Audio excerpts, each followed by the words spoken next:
Alright, hello, welcome to episode 5 of Half-Life Alyx. We got into quite the train wreck yesterday trying to rescue our father, and we've made it to the North Star Inn. I'm not gonna talk your ear off here, so let's go ahead and get started.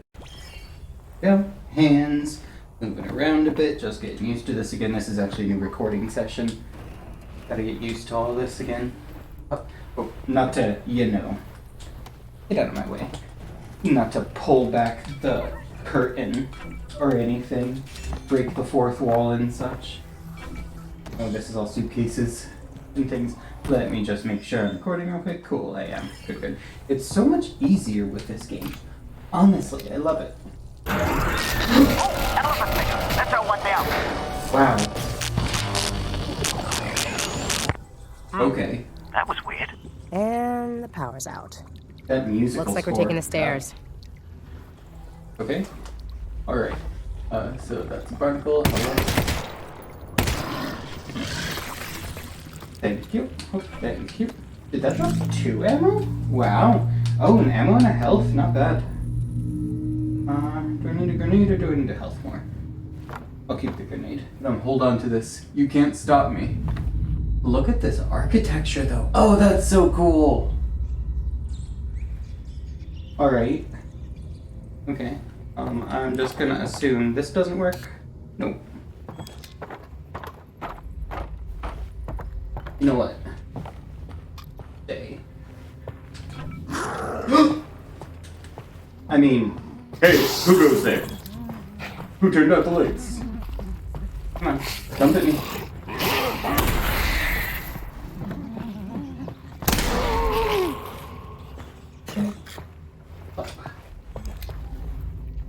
Hey, I shot you with a shotgun.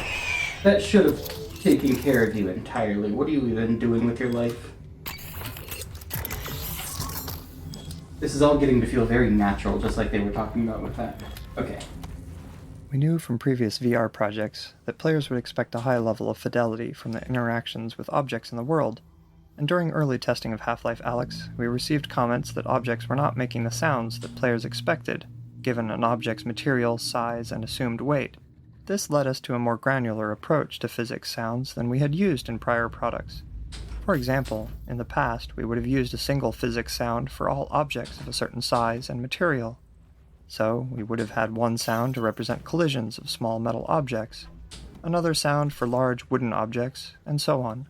For Half-Life Alyx, we built up a new library of object-specific sounds so that we could distinguish between similar objects, That's like a piece good to of know. silverware Okay. and a small metal can. Oh, I guess not. Not only do we Is now there? have a Oh, no, library stairs are of broken. almost 2,000 object-specific physics sounds, Fancy 2000. covering over 160 different objects, but we can further alter the sound at runtime based on an object's impact velocity and the hardness of the material it collides with.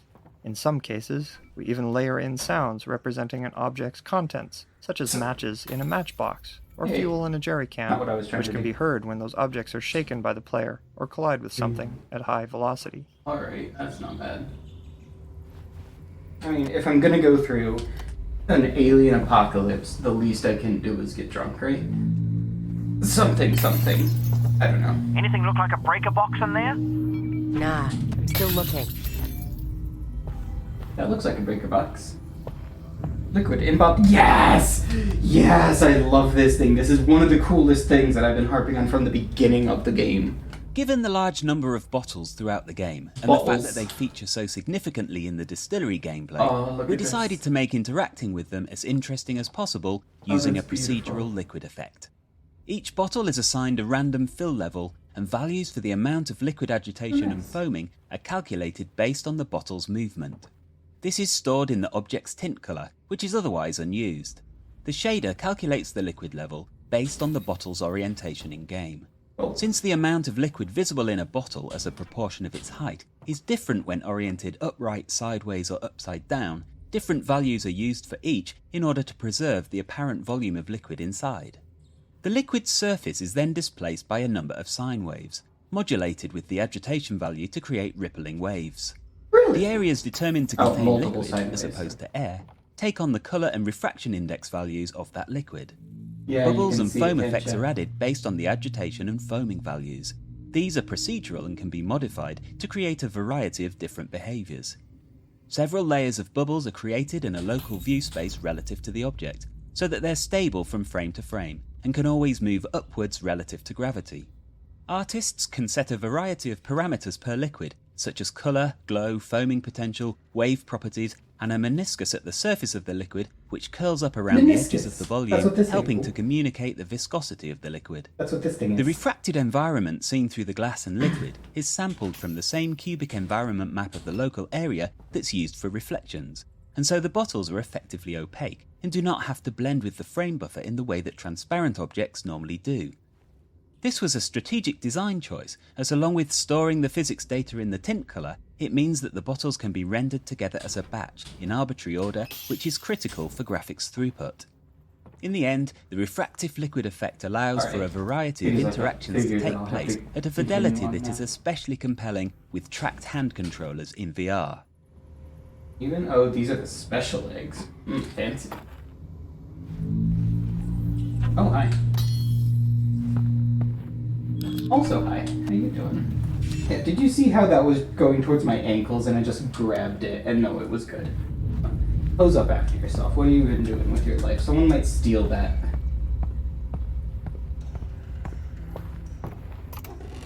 Ooh, breaker boxes. Let's go back to the elevator plan. I'm gonna get the power back on.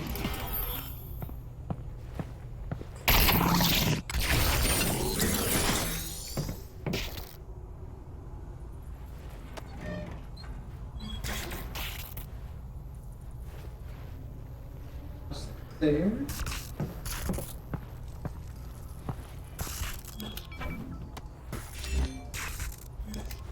There's gonna be an enemy coming out that way, huh?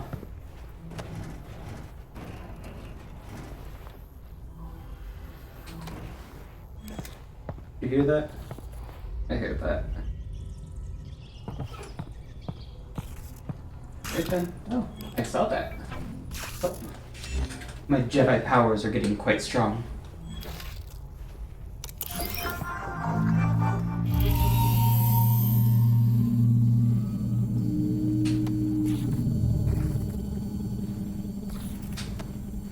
Call me crazy, paranoid, but I just want to keep... Yeah, they're moving this time. I just want to keep the door in frame while I'm doing that, you know? You know how it goes. Yeah, there's only the one open space there unless they break a panel. Right, guess I'm doing this. Here we go. Oh,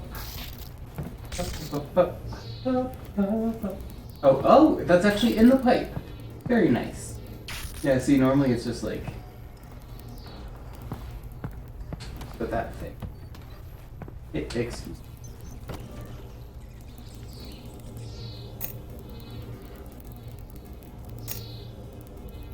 Is that a button? No, that's not a button. Okay. So that'll go up to that. Oh, hello.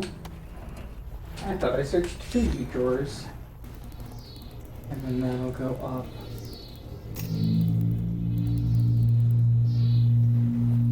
Is this?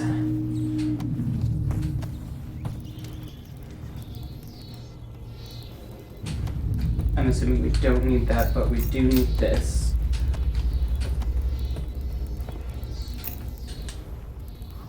And that goes to this, which goes up there, and to the elevator. Look at that.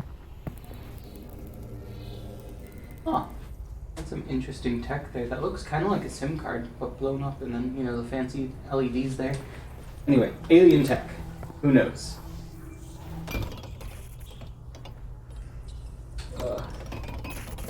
Come on. Don't be like this. I don't want to break you and waste valuable poison. No? Humanity only really has a couple of them left. But, excuse me. Pardon me. I'm gonna have to get my hand back here. Please and thank you. There we go. Oh. Wasn't me. It was the physics. 0 out of 10 game. There we go. Beautiful. Only broke a couple.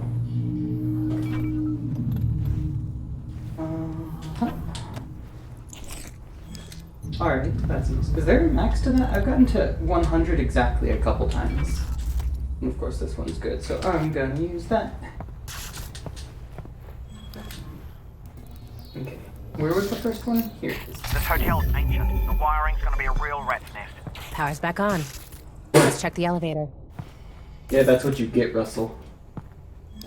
This door was open. You can't fool me.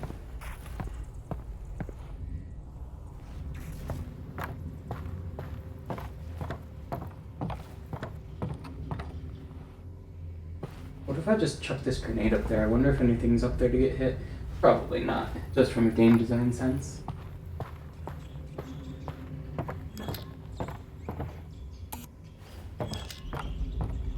Still nothing. What comes through here, goes in there. I'm a physicist. Back there it is. Yup. Now I know there's gonna be a jump scare once I do this. Do we have to go through that, or can we just skip it? That would be nice if we could just skip it. Fine.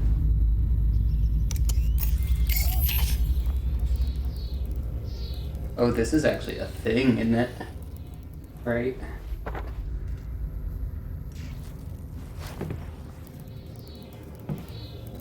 Of course. Why wouldn't they?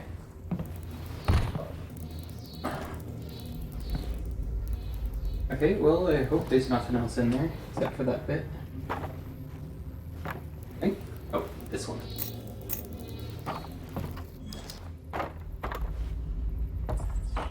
Yeah, I have to hit it, don't I? No? Still nothing? Where are you not getting power from then? Oh, is it seriously in there? Oh, it's behind the painting, isn't it? That would make sense. There you are. Nope. Boom. Power back on. You hear that?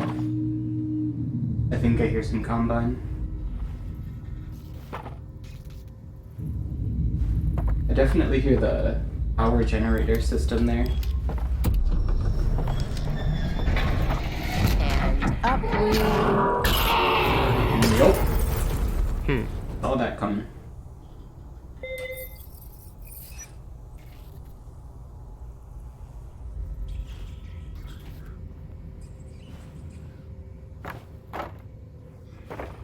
Hey. Hello.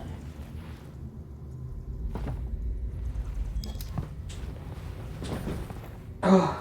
I was like, can I swing myself up with one hand? Looks like I can.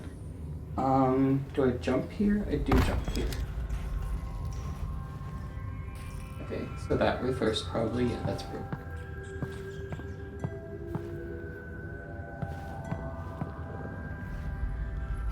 Hey, how you doing? Excuse me. That is not what I was going for. Would you mind? You're down there. Oh, beautiful. Nothing else that I'll be able to see from here, I'm assuming. Yep. Look at all this xenolife, though. It's beautiful. I thoroughly appreciate the, I wonder if this will do anything. Nope. I thoroughly appreciate the soundtrack with the xenolife. It's great. Right? This place is overgrown. How dangerous do we think this stuff really is? Well, it is spores from another dimension, so probably... yeah, extremely. But a rare opportunity to examine alien flora up close.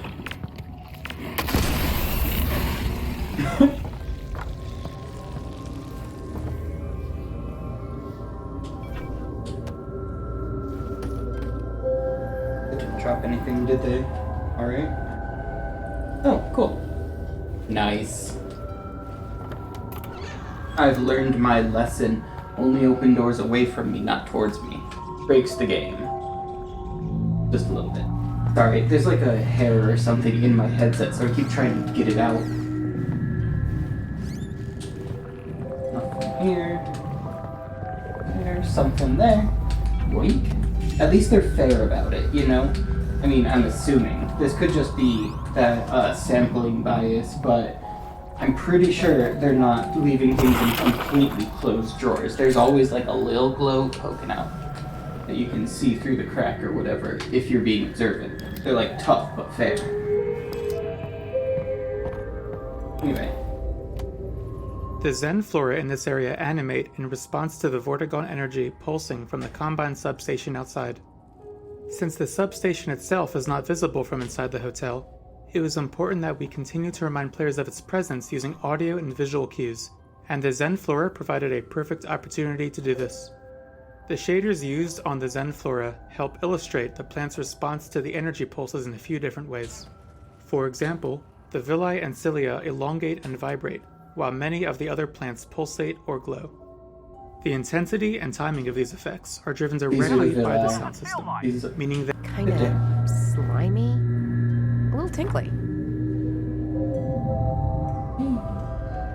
Yeah, you saw the animation just then compared to the whoa that's happening.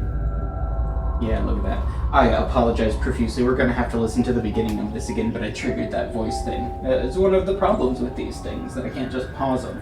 the Zen flora in this area animate in response to the Vortigaunt energy pulsing from the Combine substation outside. Skip option. Since the substation itself is not visible from inside the hotel, it was important that we continue to remind players of its presence using audio and visual cues, and the Zen flora provided a perfect opportunity to do this.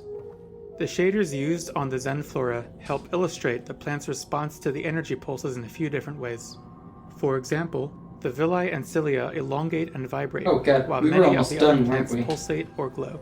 We're almost done now. The intensity and timing of these effects are driven directly by the sound system, meaning that the audio and visual reinforcement of the Combine substation pulses are always in sync.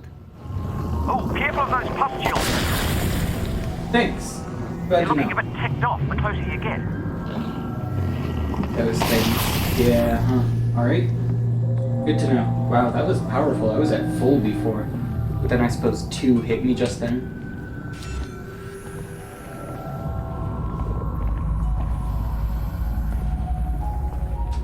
No, that was just that. Oh goody. Exactly what I wanted for Christmas.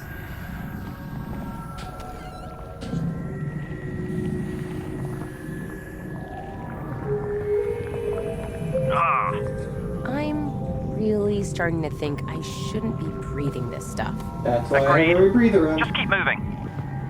Maybe breathe less. Maybe breathe left. Yeah, I have... There, see, like I can see this even though it's behind a closed door. Sort of thing, just from the right angle.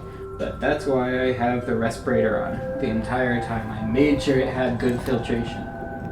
Something. Oh yeah, just down there now.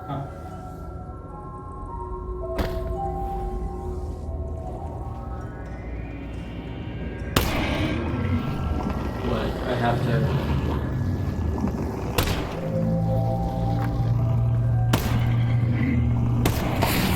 Jesus Christ, superstar.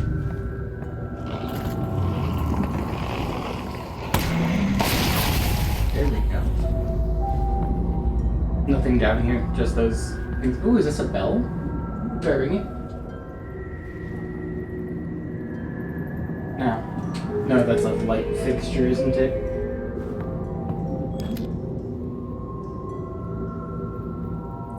Look at you, you're so cute. Hello.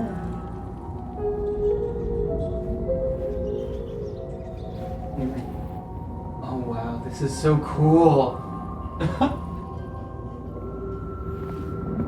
Whatever. There's a separation here. I'm in a virtual world, you know? Ooh. Breaching the quarantine zone revealed a new hidden secret of the city. Alien plant life from Zen has taken root on... This stuff reeks. Oh, really? What does it reek like? Be specific. Because I have a rebreather. Rotting animal mixed with ammonia. Mixed with ammonia. Okay. Alright. Why would they have this and then a voice line immediately after? That wasn't thought out well. Breaching the quarantine zone revealed a new hidden secret of the city.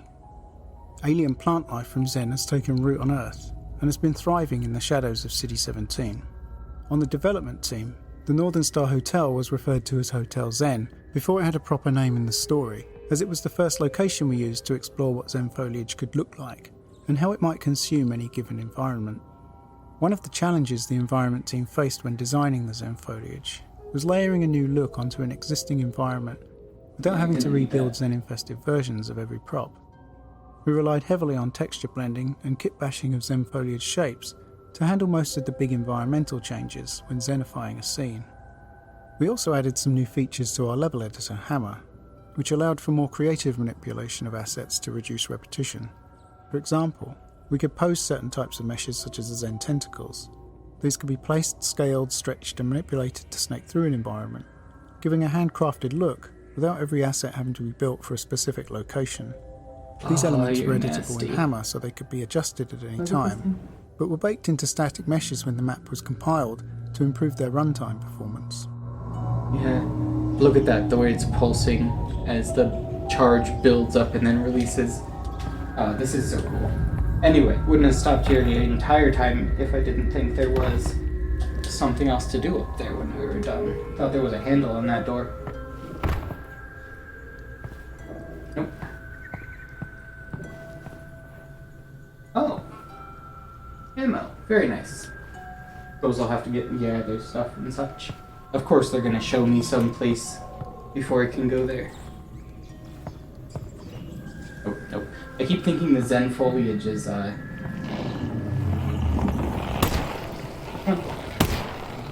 almost there.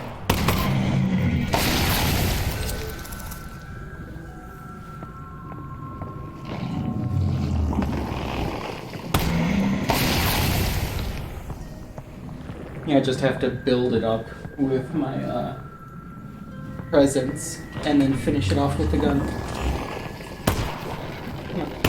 It would help if I could aim, right? Will this be a... No, that's not a thing, right? So cool. Anyway.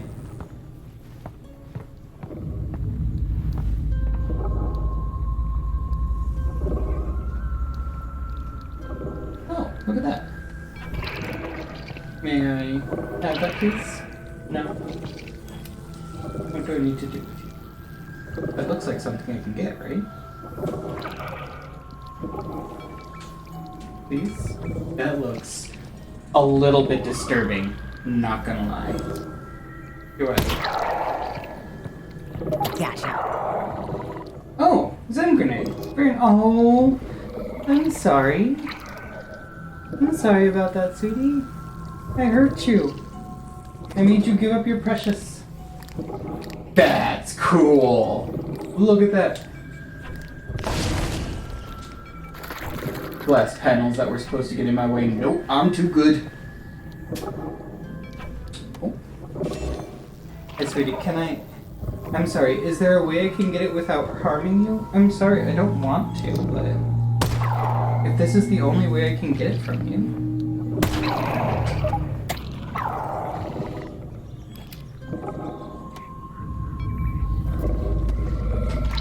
Okay, you can keep that one, don't you worry.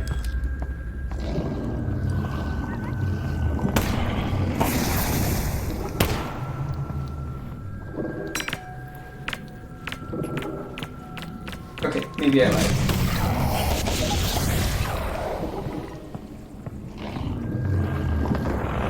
What else is expanding? Come on. Oh, that one.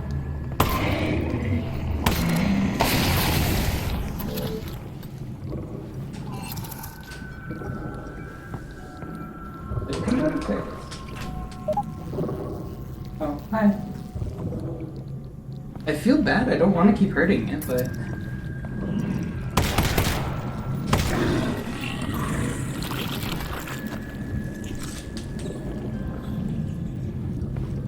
I was definitely expecting more from over here, but okay, alright, good enough for me. Yes, I know how to do that, come on. That's interesting though, these Zen grenades. But yeah, I have the regular grenade at the end of the shotgun, so... Shotgun is what it is for me. And that's why I got one. Oh, that's not good. Nope. That's not good. You're dead, right? Yeah, you're dead. You're there, I guess. Did I grab another one of these, you think? Nah, then I wouldn't be able to shoot. Wow, yeah, it's been eating these things, which were the upgraded head crabs from before. Look at this thing. Alright. You see that? Russell? Russell! Haha! Ain't no Russell here. Oh, that's my best. You didn't hear anything.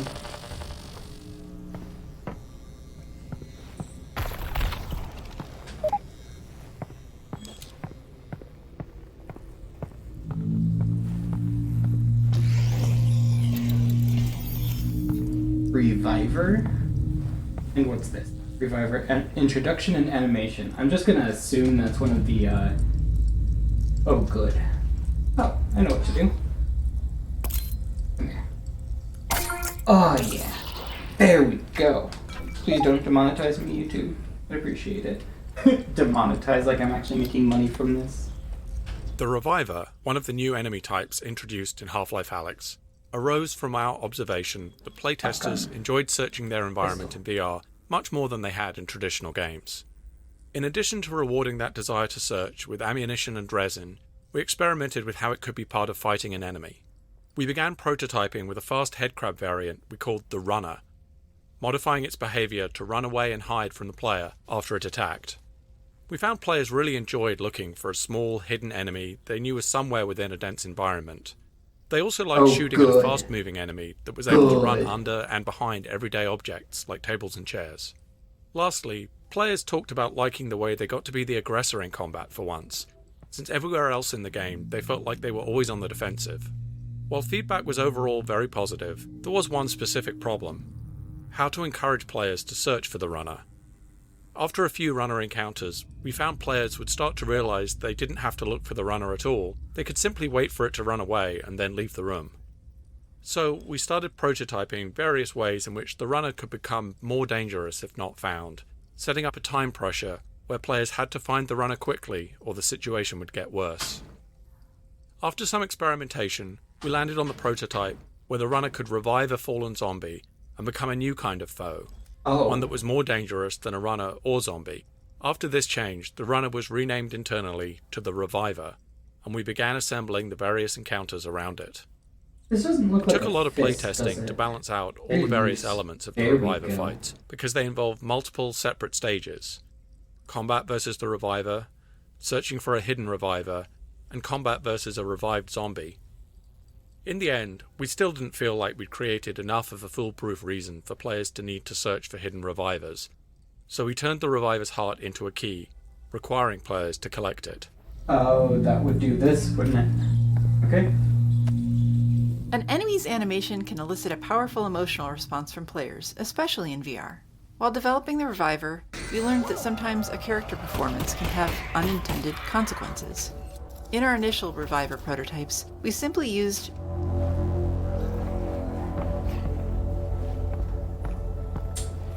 Okay.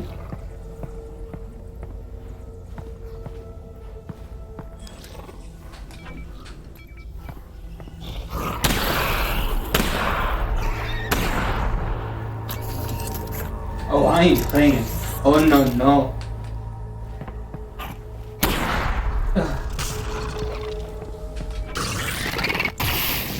Nope. Okay. Oh, wait. Hey, no. You get back here.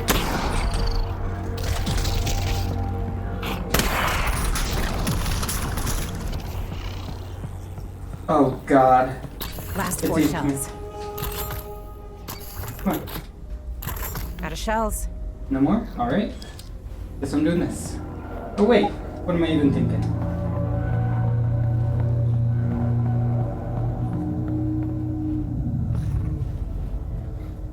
Down there, isn't it? Yeah, I can see it. Let me just...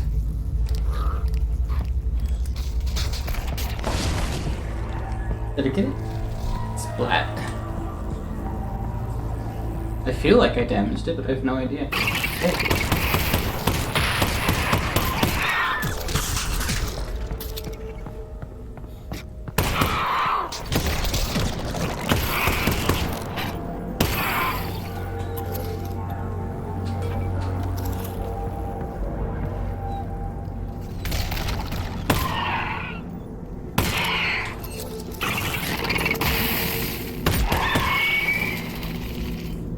Alright.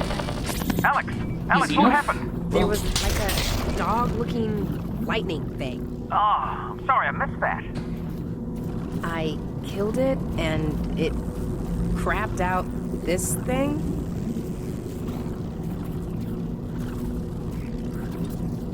He doesn't even have anything to say to that. He's just like, whoa. Okay, so yeah, that's obviously a power source. The way that it's pulsing and everything. Right, let me go listen to her, and then we can explore the area. No, thank you. An enemy's animation can elicit a powerful emotional response from players, especially in VR. While developing the Reviver, we learned that sometimes a character performance can have unintended consequences. In our initial Reviver prototypes, we simply used a blue-tinted headcrab model with rudimentary electrical effects. The prototype was successful enough in playtesting that we decided to invest in a new, purpose-built model for the Reviver, with electrical skin and improved effects. I liked it. Players identified the new Reviver I felt successfully bad the in the way game, it was limping but at we the ran end into there. a new problem. Players didn't want to fight it anymore. While the blue headcrab was easily identified as something dangerous, the new model was something that players had to evaluate from scratch, and they didn't necessarily see it as threatening. In fact, the animations authored for the new Reviver model were interpreted by many players as friendly or even cute. Players would often approach the creature to try to pet it, or worse, refuse to kill it to retrieve the required puzzle piece, blocking their progression in the game. If they did then realize that they were going to have to kill the cute creature to proceed, they felt horrible having to go through with it. Right? To fix this, we reauthored most of the Reviver's animations, making it significantly more unsettling and menacing. We also made the Reviver more aggressive by adding a jump attack if the player got too close. With these changes to animation and behavior, players once again were fighting the Reviver as intended, and they no longer wanted to take it home as a pet. Game trailer? Here? Okay. This is the room featured in the very first shot of the Half-Life Alyx announcement trailer. Huh. It's not an obvious choice for that use. The room is dark, not particularly colorful, and it's a pretty pedestrian corridor. Cleaning supplies and laundry baskets are not in themselves attention grabbers. But we chose this scenario because it very effectively demonstrates the excitement and tension that we thought was typical of the game. All game trailers require careful design. Conveying a game's core experience in just a few moments is tricky, even at the best of times. But we believe the Half-Life Alyx trailer had to work harder than most to meet a particularly difficult and uncommon set of challenges. We had kept the existence of the game under wraps, so shipping the trailer was going to be the first time in 13 years that Valve had shown any work on Half-Life. On top of that, the trailer had to quickly communicate that Valve had chosen to make the next installment of Half-Life a VR game. And although we were very confident in the decision to make a VR game and in the quality of what we had built, I love it. we still worried This that is a revealing worthy those successor to decisions to the Half-Life 2. world might cause even our most loyal fans to make their own decision, that we had truly lost our minds. Those of us working on the trailer knew it had to make people so excited that they could put those worries aside. The trailer also had to clearly convey that the game was not Half-Life 3, meaning that it did not take place after the events of Episode 2. Half-Life Alyx was instead a prequel of sorts, occurring between the events of Half-Life and Half-Life 2.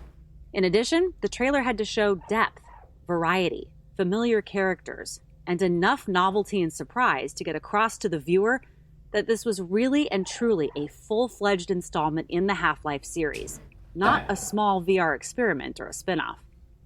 This was a tall order, but the entire game team rallied around the effort because everyone understood the value of the work.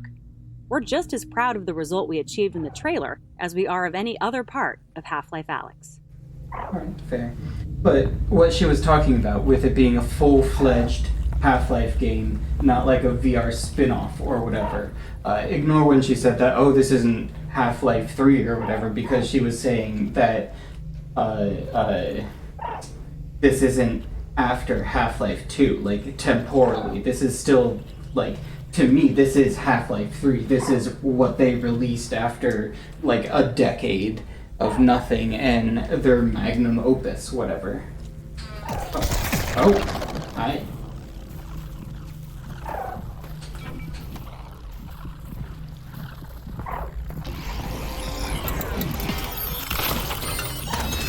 Alright, makes sense that it would work with the Zen life.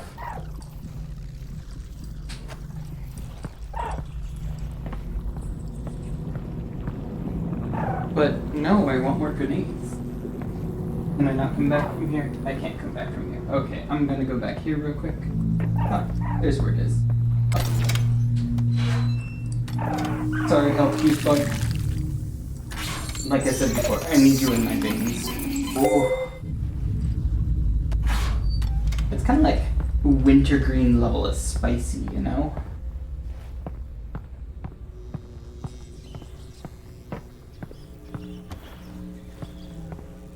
Yeah. Seen all this? Seen it before. Wow, I actually came a lot further than I thought. I was just gonna go grab another. Here it is. Okay. Yeah, I was just like, hey, give me another one of those, please. Hey. I hit you. I'm sorry. I know. I feel bad, but this is literally the only way I've been able to do this. Okay, and time to amble my way back on over there. That's a wall. You can't fool me.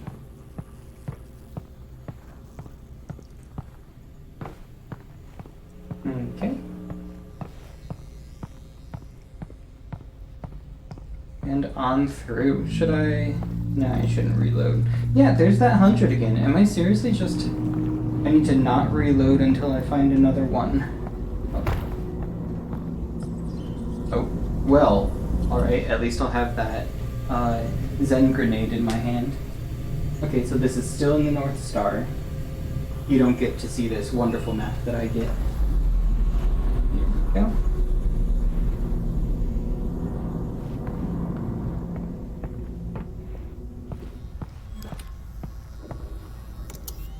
What's through here? Oh, well then. Teleporting and immersion. Alright. Yeah, it doesn't seem too bad. Let's do this. Oh. I see. I can't make lines through that, I assume? Those two... Can I look still? Yeah, okay. Oh. Oh, I see. So those two...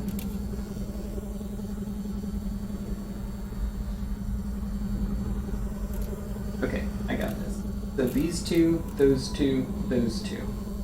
And then the rest will sort itself out. These two... Yeah, was it these two? Nope. These two. And these two. Yeah. These are like that. Dude, is there like a life system for that? Oh, that's how many a correct I get? Wow. Go, and then just this last one.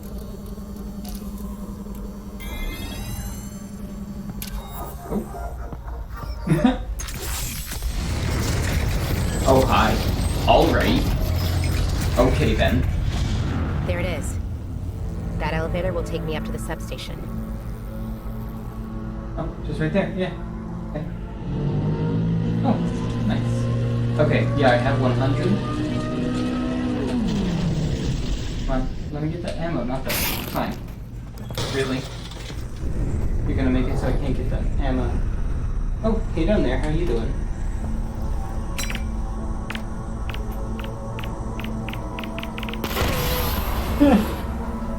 Anyway, sorry. Half-Life Alyx supports 3 types of player movement: continuous movement, shift teleport, and blink teleport. Early on, one of the properties of blink teleport, and to a lesser degree shift teleport, was that players would often refer to the actual mechanic of teleporting when describing their movement through the environment. I teleported to the desk, or I teleported into cover, was often how players would describe their actions, and it served as an unconscious reminder that they were interacting with a game in a specific way. To address this, we made a couple of key changes early on that significantly altered the way players recounted their movements, I've just been ridiculously and as a lucky result, getting to pulled 100 a them couple further times. into a more convincing virtual reality. One of these changes was the visual indicator that represented the teleport destination. You just have to We swapped the abstract cylindrical indicator used in the lab for a pair of holographic feet. The feet helped provide a sense of physical presence and indicated the direction the player would face upon finishing a teleport. We also added animated feet between the player's current location and the teleport target. These feet illustrated the path the player would traverse, further helping provide a fiction for their movement through the environment. Along with the visual interface changes, we also added audio of footsteps and body movements that would play after a teleport to effectively summarize the player's movement through the space. This isn't something everyone necessarily notices at first, but it is quite obvious when it's missing or incorrect. The footstep audio transformed how players described their movement through the world, and players would often refer back to movement in the environment as walking or running, as opposed to referring to game terminology.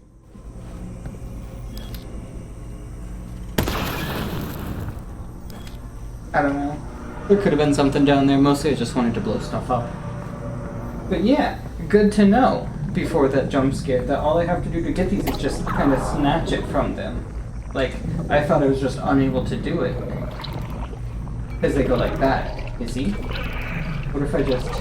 Yeah, I have to be just fast and just... Yoink. Yoink. Oh, these poor sweeties. I love them so much. They're the best. Oh, can't go that way. Ooh, that's some explosives. Here, right? Well, I guess just time to cover everything with explosives.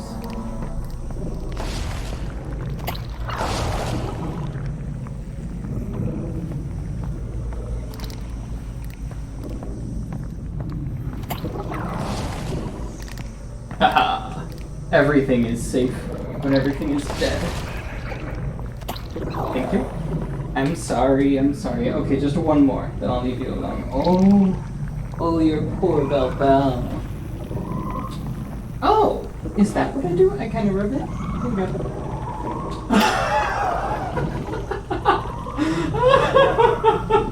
Oh, that's the best.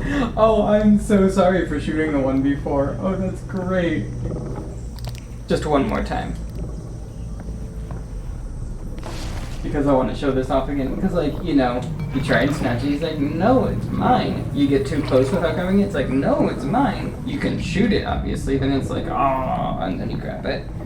Or, the nice route, just be like, here you go. Oh, who's a good kitty? You're a good kitty. Now, the same animation that looked like wounded and pain before now just looks like, oh, I'm a good kitty.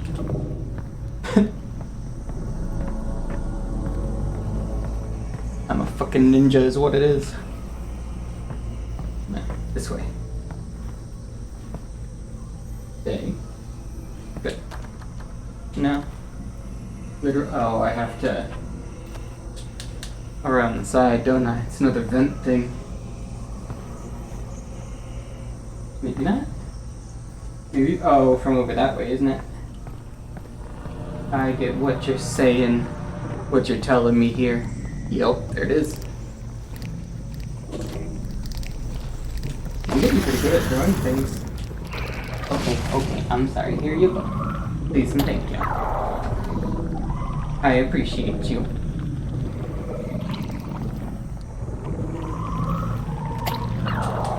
Alright. I have all of the grenades. All of the explosion power.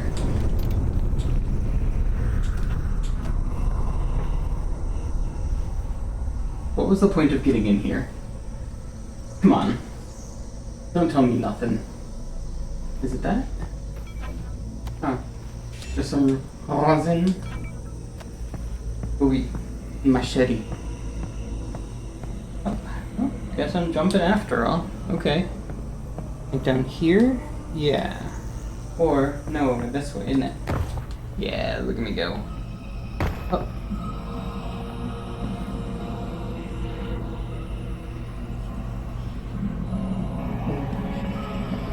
What?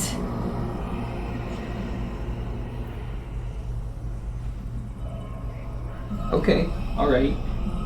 I see how it is.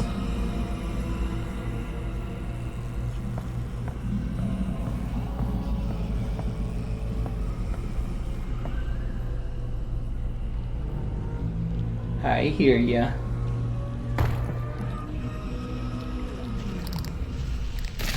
Good. I can stop holding it. It's nice to have...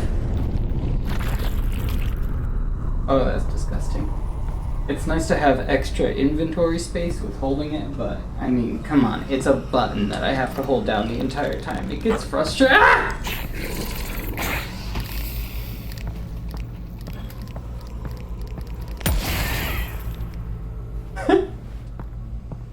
Alright.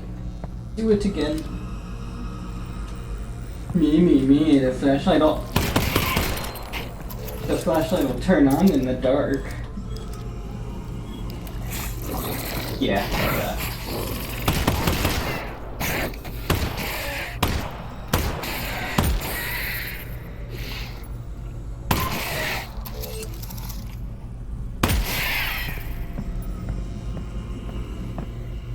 Look at this! Look at how dark it is! I can't see anything. It'd be nice to have a flashlight, maybe. Was there just a resin in here? Is that literally all this is? Oh. Oh. Interesting. Why are these two boxes together, though? Can I break them? Nope. Just a 0 out of 10 game is what it is. Just kidding. I love this game. I don't know how more effusive I have to be with my praise before you get the sarcasm, if that didn't get ya.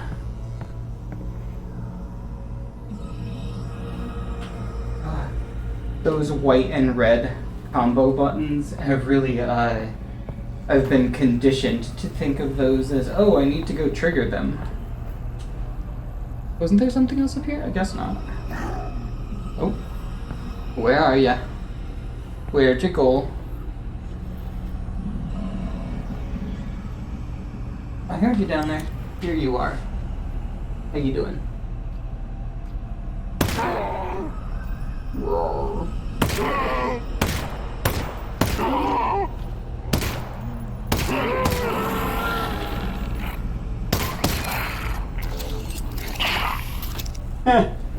And that's why I'm up here. What you gonna do about it? I have the superior mammal brain. What's this? Oh no, that's empty.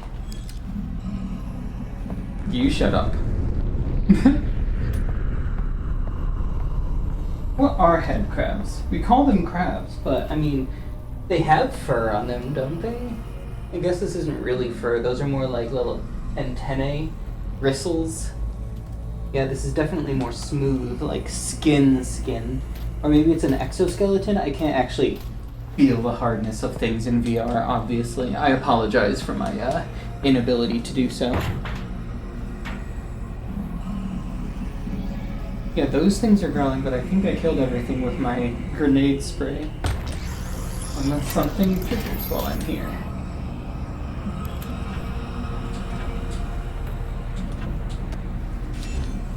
I'm just gonna look real quick. Oh, good. That can stay there for now. Oh, nice. Cool. Does that mean this is gonna be a boss?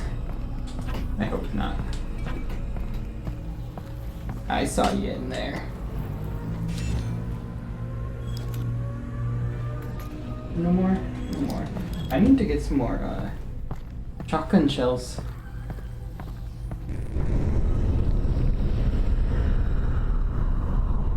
Okay, I'm just gonna check over here real quick, because I'm pretty sure that's the way I need to go. But this is just gonna be some stuff. Unless it's not. Oh, cool. Thank you. I appreciate you. Oh, yep, there's someone coming that way, too.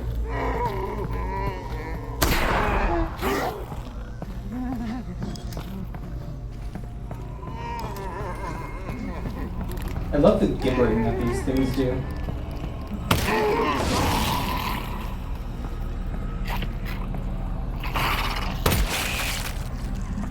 Yeah, this is significantly less terrifying than the, that wasn't there before. I guess this is the way to go. Really? That's what you're gonna do?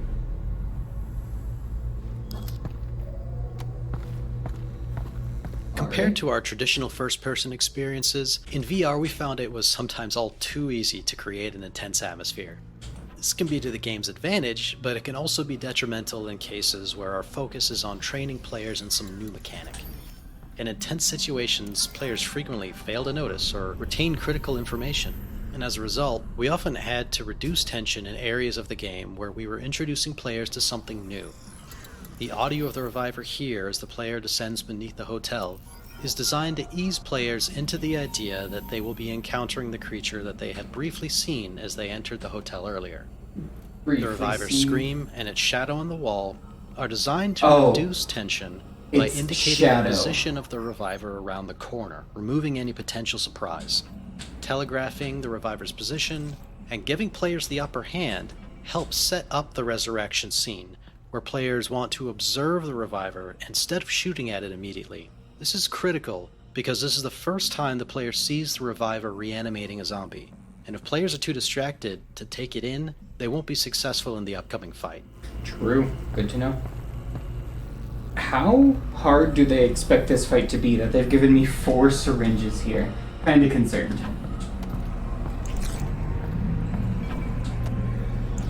And tons of ammo. Jeez. Alright, there's no shotgun ammo like I'd like. I hear ya. Really don't care. My question is, can I hit it as it's reviving the zombie? Nope. Ah, crap. Lightning dog. Be careful, Alyx. Oh my god, I went into a guy. Russell?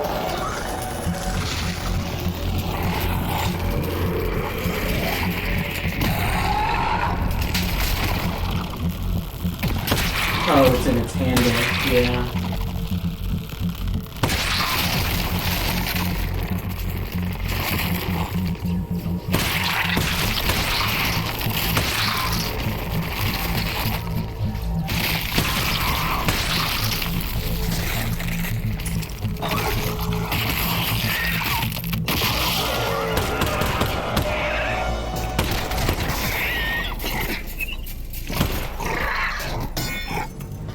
Excuse me.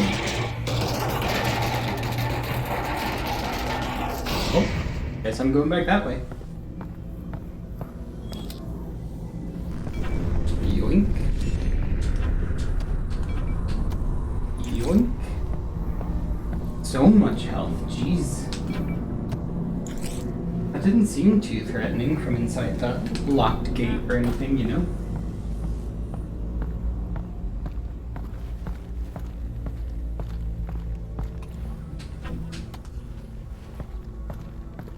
Or maybe it's just wanting me to overload on the juice.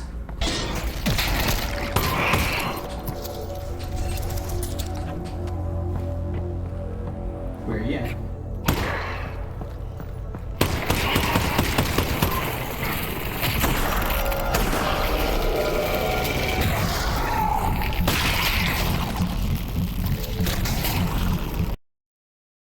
That's not what I wanted to do.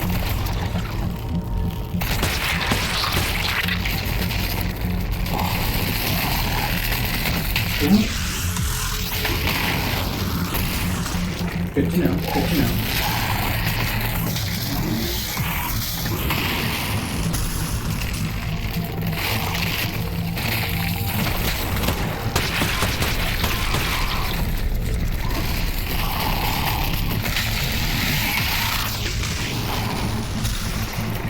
Okay, so it has to like build a connection, charge on the ground, and then it releases.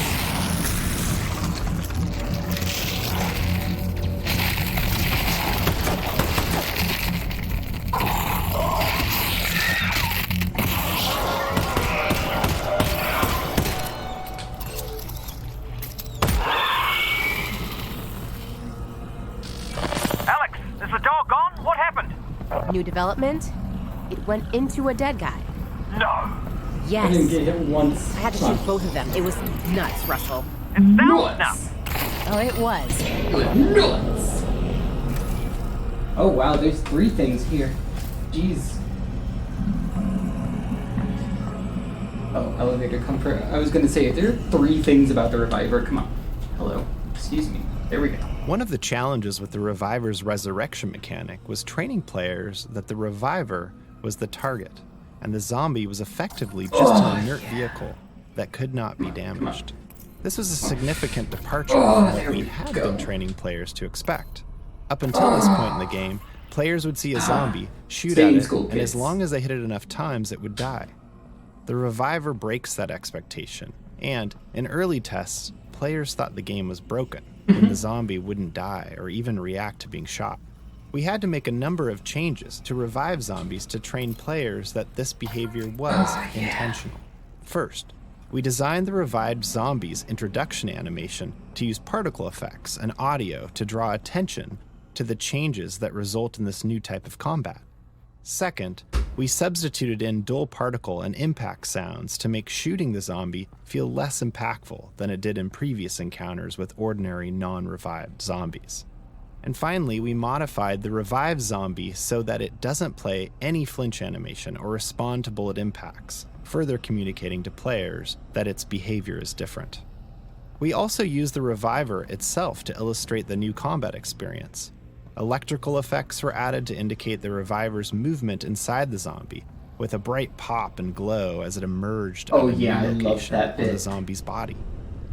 With these new visuals and satisfying impact sounds and screeches from the Reviver when hit, playtesters were no longer confused and consistently enjoyed the new combat mechanic. How long has this been going for? Oh, about an hour, actually. Okay, let's finish up with this, and then the elevator will be the end of that. Whoops. Oh. Get back in there. That's not what I asked of you. Get back in. Get back in there. There we go. In our early designs, a revived zombie was just an invincible zombie with a moving vulnerable spot. Playtesting revealed this to be less tense and threatening than the Reviver on its own, and since we wanted the revived zombie to be a higher stakes adversary, we needed to enhance its offensive capabilities. As a natural extension of the electrified nature of the Reviver, we chose to create an electrical field around the revived zombie, so that players who got too close would take heavy electrical damage. This worked well for many playtests, until we observed a player who was a proficient real-world marksman. This player was able to easily defeat the revived zombie without ever being threatened by it. In response, we gave the revived zombie its electrified ground counterattack, which forces players to change positions to avoid damage. This created a cadence of attack and retreat that was more tense and satisfying for all players. Anyway. It's their fault for saying that. Since a VR game must always be rendered from a virtual camera that matches the player's own point of view, we have limited opportunities to control what the player sees. Elevators are one of the few tools we have in VR to direct the player's view. A rising elevator like this one can be used similar to a crane shot that you might see in film, going from one elevation to another, revealing a beautiful vista or dramatic story beat.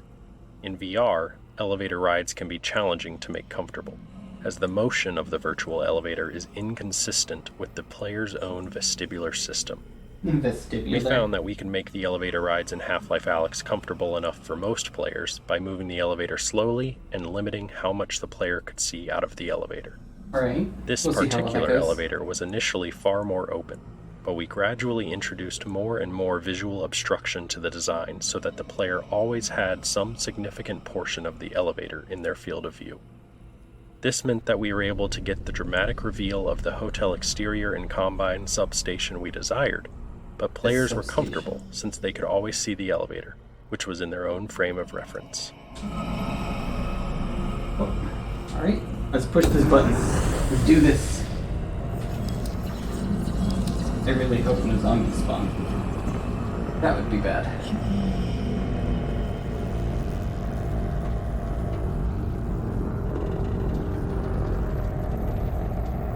Oh, that doesn't feel very sturdy, you know? Which honestly is a pretty good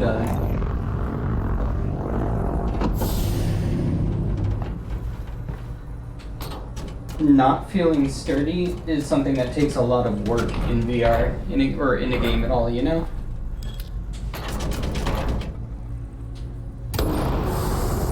Oh, yeah, I see what they're Not talking to about. be a worrier, but shouldn't Dad be back by now? Well, let's think about it, Alex. He's on foot, moving at 3 miles an hour. Plus, he's a fugitive. He's only got one leg. There's obstacles, no direct path. You know what? I'm not going to lie to you. He should be back by now. Yeah. So I should be worried. Normally, yes. But you're the one headed towards the danger, so I'd say we should be the ones worried about you.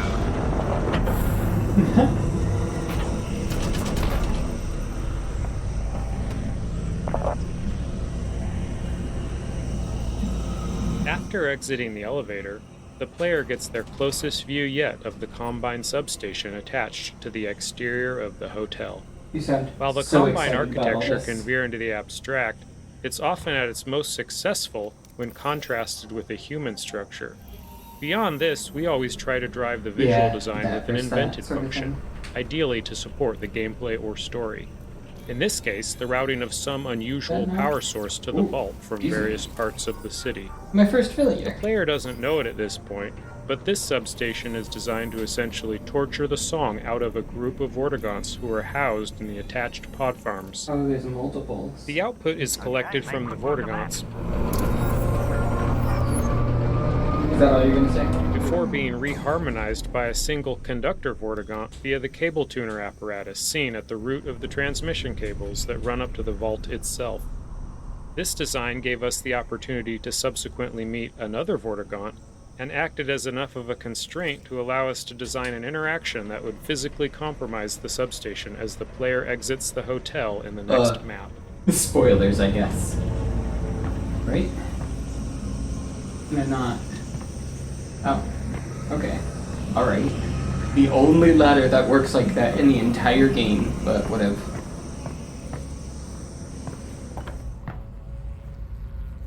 This room right here with the railings coming into a different area really feels like a Disney ride-esque sort of thing.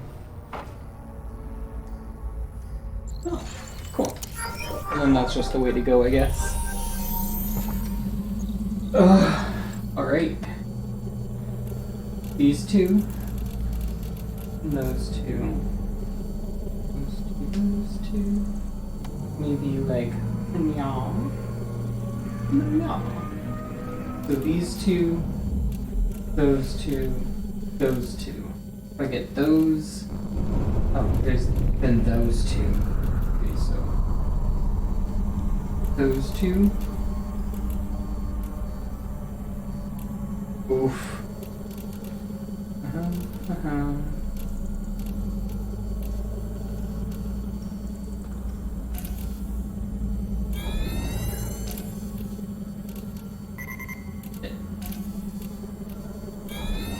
Good thing I get so many fails. Here. Then one goes. Oh, that one doesn't go yet. Because it's like here and then. Ooh.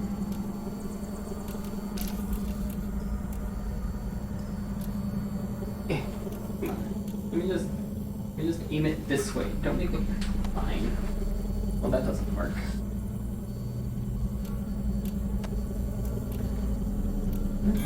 Yeah.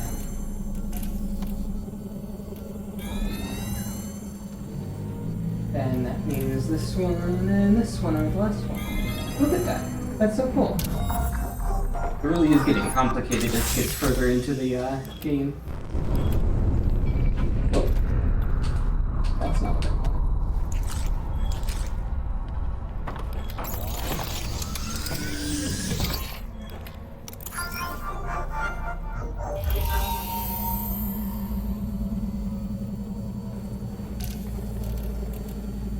You've almost got it. Oh. Okay. And then this is a different sort of... Huh. Okay. Yeah, I can see how they had to put in that "you've almost got it" line so that people are like, oh, there's a second thing that has to be done. 48,000. Let's see what the shotgun is. 2 shots left is what it has. Oh.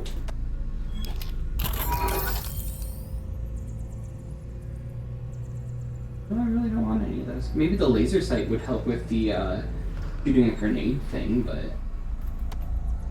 Did I just save my resin?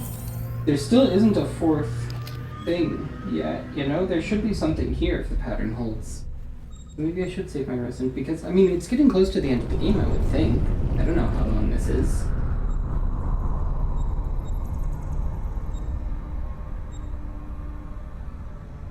Maybe the additional bullets would be useful. But then, I mean, it's pretty easy to reload as it is. I think I'm fine, honestly. I'm gonna leave it here.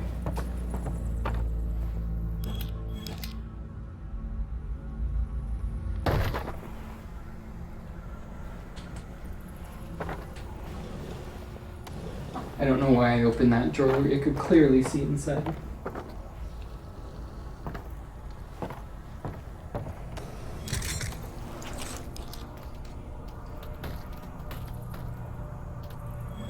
Was there a weapon in the combat? I didn't think I had. I guess I did leave the, Excuse me. There we go. Drawers getting stuck to each other. Realism.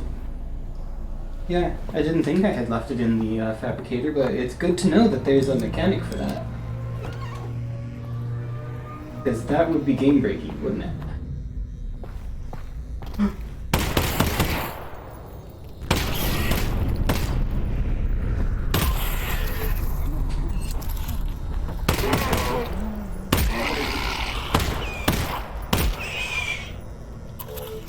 Nope.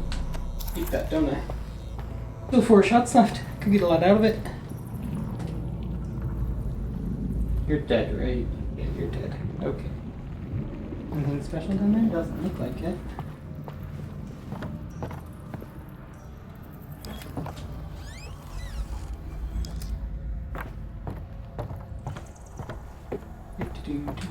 Yeah, at this point I'm just waiting for another loading screen. Uh-oh. This guy's not wearing a shirt. The last one wasn't either. What you gonna do about that? Dead.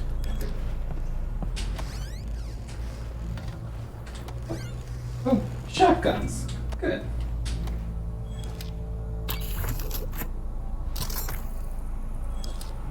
Just a second. How long has it been? Like an hour, 7? Yeah, whatever. That's good enough. Once we get to the top. Or, worst case, I can just cut it, can't I? I can go to a completely different episode through the power of editing. Oh, there we go.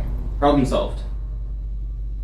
Alright, join us next time for what I believe is Half-Life Alyx episode 6. Yeah. I've gone from not knowing the name of my own show to not knowing which episode it is. Alright, thanks for watching.